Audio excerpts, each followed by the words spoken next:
আসসালামু আলাইকুম। আমি আজকে আপনাদেরকে অনেক দরকারি একটা টিপস শিখাবো। আমরা যখন ঘি বানাই, সেই ঘিয়ের যে বাটার ধোয়া ১ম এ যে পানিটা পাই, সেই পানি দিয়ে কিন্তু আমরা ছানা বানিয়ে নিতে পারবো। এখন আমি বাটার ধোয়া পানিটা নিয়ে নিয়েছি। এখন একটি কাপে ২ টেবিল চামচ পানি,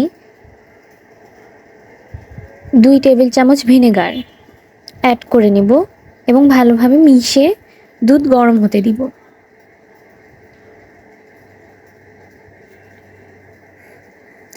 গরম হয়ে গেলে পানির মিশ্রণটি দিয়ে দিব।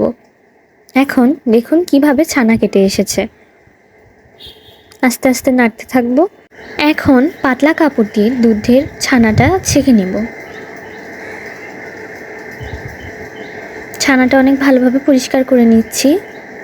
আমি ছানাটি চিপে নিচ্ছি যাতে ভিতরে পানি না থাকে। দেখুন কত পরিমাণে ছানা হয়েছে আমার। এটা দিয়ে কিন্তু আপনারা পরবর্তীতে মিষ্টিও বানাতে পারবেন। আমিও বানাবো এবং আপনারা আমাকে বানিয়ে জানাবেন যে কীরকম হয়েছে। আল্লাহ হাফেজ।